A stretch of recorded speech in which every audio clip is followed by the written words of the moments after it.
Hello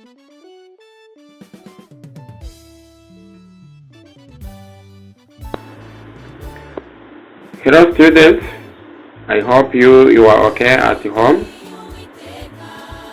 and I want to welcome this lesson today.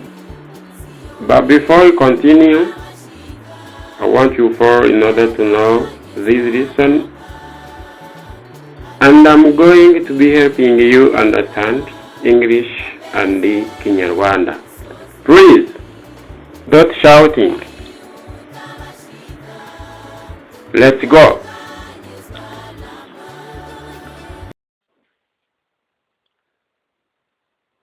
He bought a car because it will help him to learn him business.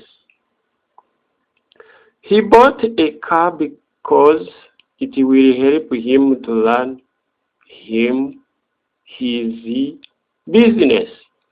He bought a car because it will help him to run his business. Yaguze imodoka kugira ngo izamufashe kwihutisha ubucuruzi bwe. Yes, yaguze imodoka kugira ngo izamufashe kwihutisha ubucuruzi bwe. Yes, this is good sentence. He bought a car because it will help him to learn his business. What has he bought nowadays? What has he bought nowadays? Urabona ko what has he bought? Iriya bought ituruka kuri verb to buy. Ukuvuga ngo iriya iri muri past. Niho tuvuga bought. Yes, utazabyibazaho, niyo mpamvu muri past tuvuga bought. Ushatse nko kuvuga umuntu waguze wenda amakara cyangwa se imbabura, wavuga ati he bought charcoals, cyangwa se he bought stove ni imbabura, charcoals ni amakara. Yes, uru ni urugero rwiza rero ugomba nawe kuvuga uti njye nanjye ngomba kwiga icyongereza kikangirira umumaro aka kanya. Niyo mpamvu tubashije kubaha izi nteruro nziza z'ingenzi zigufitiye umumaro. Let's get started. Yes, urabona ko yaravuze ati what has he bought nowadays? Ni iki yaguze mwino minsi? Yes, twagiye kuri gatatu. Why has he bought a car? Why? Urumva ko ari ikibazo, ugomba kugisubiza. Why has he bought a car? Kuki yagize gute? Kuki yaguze imodoka? Why has he bought a car? Kuki yaguze imodoka? Ni ikibazo. Because he has business. Cyangwa se because he has much money. Yes, much money. Vuga ngo kubera ko yari afite iki? Amafaranga menshi. Si byose? Yari afite amafaranga menshi. Yes. Because he has business. Kubera afite umurimo umwinjiriza amafaranga, niyo mpamvu. Yes. Share water, amazi bongeramo adafite uburebure, niko bayita. Share water ni amazi adafite uburebure, niko yandi afite profondeur ndende cyane. Uvuga ngo nyine nuhagarika kwiga ubuzima bwo nibuzagira gute? Nibuzigera buhagarara, buzakomeza rwose bugukarange kandi bukwerekeze ku isomo. ugomba kwiga rero kugira ngo ugire ute umenye icyongereza tuba twabahaye, tuba tugira ngo kibafashe gukominikana n'abandi bantu, hatutazisanga na ka bonjour ka morning ufite muri wowe. Yes, ukahura n'umunyamahanga akakubwira ati hi, nawe ukavuga ati hi, how are you? I'm good. Where are you going? Nawe ukamubwira ati I'm going to the market. Kamubwira aho ugiye. Ni byiza cyane yo kuvuga icyongereza cyane rwose, aba ari ingenzi. Iyo kivuga tuba twumva ko rwose hari akantu kari kujya kaza mu bitekerezo keza cyane.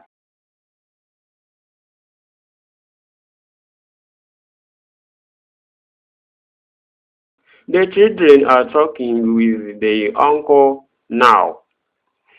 Abana bari kuvugana na nyirarume wabo ubu.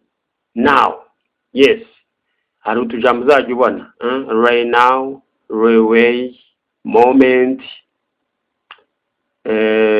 N'utundi uzajya tubona. Utwo twose rero tuba tugaragaza umwanya utari uwa kure. Umwanya mbese umwanya utari uwa kure. Yes. Abana bari kuvugana na nyirarume wabo ubu. Now. Ushatse bavuga ngo right now, cyangwa se right away, cyangwa se this moment. Yes, the children are talking with their uncle right away, cyangwa se right now, cyangwa se this moment. Yes. Whom are the children talking now?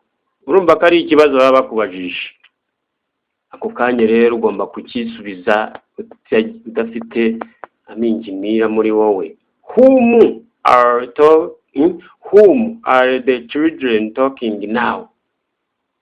Nukuvuga ngo ninde abana bari kuvugana ubu. N'abantu ushobora kuba uri babysitter, ushobora kuba babysitter n'umurezi w'abana, babysitter n'umurezi w'abana wo mu rugo. Nka boss akakubaza akaguhamagara ukavuga uti yes, akakubaza ngo whom are the children talking now? Uzahita umubwira ngo the children are talking with their uncle. Kuvuga ngo abana bari kuvugana na nyirarume ubu. Niba zabakubajije ngo ninde abana bari kuvugana ubu. Yes, ni kuri uzasubiza. Okay. John, cyangwa se John will arrive here tomorrow. John will arrive here tomorrow. John will arrive here tomorrow. Kuvuga ngo John arahagera hano mu gitondo. Bashobora kukubaza ngo when will John arrive here? Mbese nijyari John ari bwahagere. Uzahita umubwira ngo John will arrive here tomorrow. Yohana arahagera hano mu gitondo. Where will John arrive tomorrow? This is question.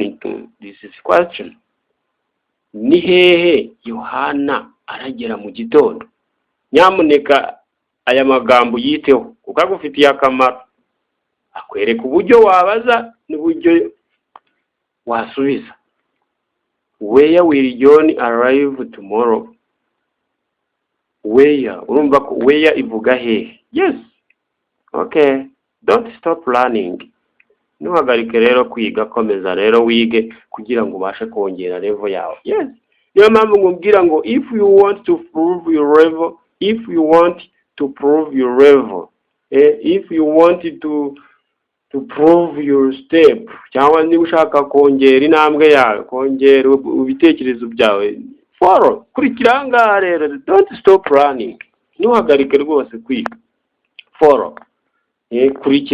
Kurikirana iyi video irakugeza ku yandi magambo wishaka kwiga. Niyo mpamvu tuba twanditse icyongereza cyiza kigizweho hano. Okay, let's continue. When will John arrive here? Ni kibazo ugomba kwitekereza ukuri bwasubiza umuntu ukubajije rya jambo. When will John arrive here? Yes, urumva ko abajije muri future. Muri future ni inzagihe, ni igihe turi guteganya. Niba uno munsi turi kuwa kabiri, ejo ni ku wa gatatu. Ubwo niba uri gupanga plani yo kuwa gatatu uri kuwa kabiri, ubwo ugomba gukoresha will. Yes. When will John arrive here? Ni ryari Yohana ari bugere hano, cyangwa se ni ryari Yohana azagerera hano? Okay, ugomba guhita wumva ikintu ugomba gusubiza hagati aho ngaho. Niba wameze kubona ingero nyinshi aha ngaha nazikweretse, niyo mpamvu hano tugiye kuvuga ngo my friend calls several times. Several times ni nk'inshuro nyinshi. Yes, my friend calls. Uzajye wibuka yuko iriya s tuba twashyize hari kuri ngenga ya kangahe, ya gatatu y'ubumwe. Niyo mpamvu kuri he, she, it interuro ukoze ugomba gushyiraho s. Ariko icyitonderwa, ugomba kumenya icyo gihe uri gutondagura iyo verb. Niba ari present continuous, niba ari present, ugomba kumenya uburyo ubigenza naho ngaho. Uzasesengure video turazifite nyinshi zigaragaza uko ugomba gukurikiza amategeko. Okay.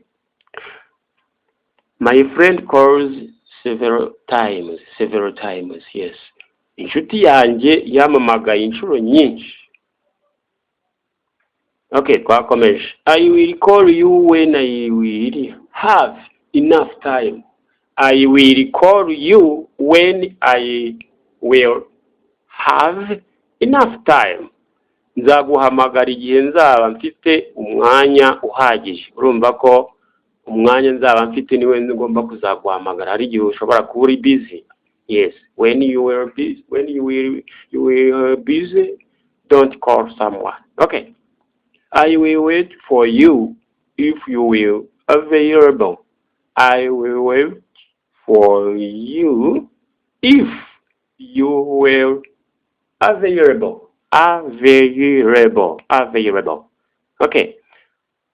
Subiramo. I will wait for you if you will available. Not available. Not available.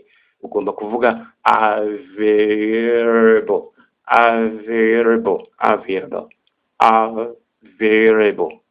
available.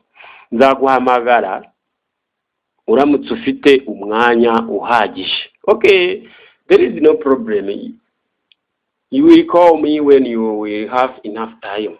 Yes, right now I have a time. Kora kuri subscribe rero, kore no kuri like aho kuri gifunga. Yes, ukore no kuri comment rwose hasi aho ngaho bawemerewe kuzandika. Nomara kuzandika rero tuzagusubiza iyo comment. Niba ari ibaze ikibazo, niba ari ishimira, azaba ari ingenzi kuri wowe rwose. Thanks for watching my video. You will get another link when you thumbs up.